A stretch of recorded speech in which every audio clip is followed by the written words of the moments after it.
person P and Q enter in a business. So P இருக்காங்க Q இருக்காங்க. P puts 14,000 more than Q.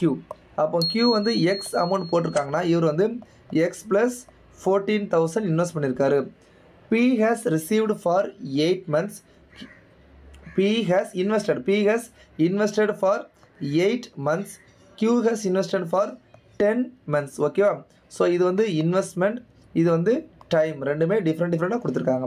P share is 400 more than Q share out of the profit 2000. ஓகேவா? சரி, இப்போ நீங்கள் பார்க்க வேண்டியது மொத்த ப்ராஃபிட் வந்து 2000, மொத்த ப்ராஃபிட் வந்து 2000. இங்கே வந்து நீங்கள் Y அப்படிங்கிறது ப்ராஃபிட் அப்படின்னா இங்கே என்னவா இருக்கும்? Y plus 400. ஓகேவா? அப்போ இதை கூட்டினா மொத்தம் வரணும்ல. அப்போது 2Y plus 400 is equal to 2000.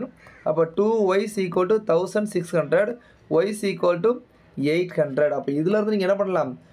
அப்போது Q வந்து P இருக்காங்க Q இருக்காங்க, Qக்கு வந்து 800 கிடைக்குது, Pக்கு வந்து 1200 கிடைக்குது அப்படிங்கிறத நீங்கள் ஃபிக்ஸ் பண்ணி வச்சுக்கலாம்.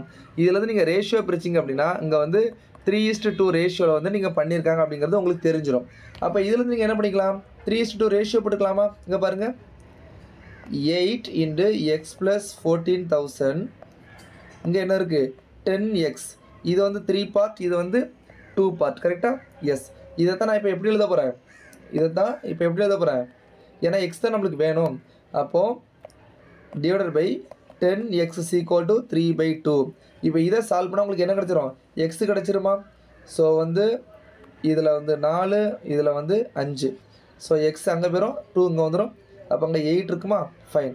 அப்போது 8x plus 14,000 into 8 is equal to 5x இருக்குது, அங்கே வந்து 15x. இதை அங்கே கொண்டு போயிட்டீங்க அப்படின்னா, உங்களுக்கு என்ன வந்துடும்? 7 வந்துடும். So 14,000 into 8 is equal to 7x. 7 இதே கட்டலாம் 2.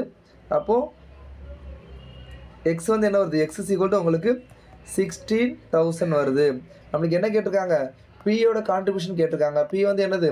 x வந்து 16,000 அப்படின்னா இது 16,000 ப்ளஸ் 14,000, ஆன்சர் 30,000. ஸோ இந்த மாதிரி தான் சால்வ் பண்ணணும்.